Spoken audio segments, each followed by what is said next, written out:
bonjour à tous. Bienvenue sur cette chaîne, si vous êtes nouveau, n'hésitez pas à vous abonner, c'est parti. Le Barça va négocier pour Griezmann. Alors qu'Antoine Griezmann est contraint de débuter les matchs après l'heure de jeu depuis début août, en raison d'une clause que l'Atlético Madrid ne souhaite pas voir levrée, Mundo Deportivo annonce ce vendredi que le Barça va négocier, pour le champion du monde, acheter quelques 120 millions à l'été 2019 et prêter pour 2 saisons chez les Colchoneros. Le quotidien espagnol précise que les Blaugrana voudraient récupérer 25 millions d'euros minimum et conclure un accord avant Atlético Madrid-Barcelone le 7 janvier prochain.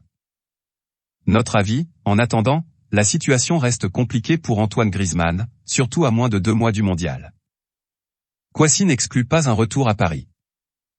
Malgré 2 saisons dans l'ombre au Bayern Munich, Tanguy Kouassi a expliqué vendredi à l'équipe pourquoi il avait quitté le PSG libre à l'été 2020. Je n'ai pas eu de regrets. Si j'éprouve des regrets, cela signifie qu'à l'époque, je n'étais pas sûr de mon choix à 100%. Ce n'était pas le cas, j'étais sûr. Mes choix, je les assume, a-t-il déclaré dans un premier temps.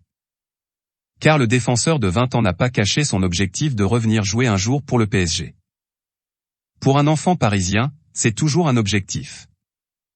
C'est à moi de progresser, d'atteindre un jour le niveau de Paris, a-t-il noté. Notre avis, difficile de l'imaginer revenir sur le court terme au regard des conditions de son départ en 2020. Mais en football tout est possible. Hazard reconnaît être dans une situation délicate au Real. Sous contrat jusqu'en juin 2024 avec le Real Madrid, Eden Hazard a reconnu jeudi soir, après Pays de Galles Belgique, 1-2, où il a disputé les 65 premières minutes, qu'il était dans une situation délicate avec le champion d'Espagne en titre. Ce sont des moments compliqués, parce que j'ai envie de jouer mais je ne joue pas. Je me donne à fond, j'ai envie d'être sur le terrain. Je me sens bien au Real Madrid, c'est juste que je joue moins, mais quand je joue bien. C'est une situation délicate. Je sais que je peux apporter plus. En prenant le rythme, je vais revenir, mais il faut juste que je joue, a déclaré en conférence de presse l'ancien Lillois, qui a seulement participé à 3 matchs de Liga, dont un comme titulaire, depuis le début de la saison. Notre avis, à 31 ans, Eden Hazard pourrait prochainement envisager un départ si sa situation s'éternise. Thiago Silva veut jouer jusqu'à 40 ans. En conférence de presse, Thiago Silva, 38 ans, a déclaré que son but était de jouer jusqu'à 40 ans. Nous verrons comment se passera le mondial. Cela dépendra aussi de cette saison, et de ma situation contractuelle, a-t-il déclaré. Pour l'heure, l'ex-joueur du PSG est lié à Chelsea jusqu'en juin 2023. Notre avis, le défenseur enchaîne les matchs en qualité de titulaire depuis le début de la saison avec les Blues. Physiquement, l'ancien Milanais semble prêt à enchaîner. Monza a tenté sa chance pour Dybala. Promu cette saison en Serie A, Monza a tenté de recruter Paulo Dybala cet été.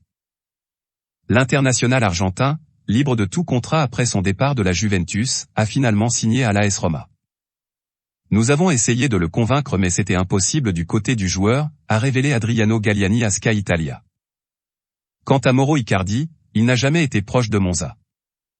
C'était une idée de Silvio Berlusconi, rien de plus. Notre avis, si Monza s'installe en Serie A dans le futur, il pourrait envisager de recruter des joueurs de la stature de Paulo Dybala. Voilà, c'est pour tout aujourd'hui. Si vous avez aimé la vidéo, n'hésitez pas à la liker, partager et surtout vous abonner pour ne pas rater mes prochaines vidéos. Merci.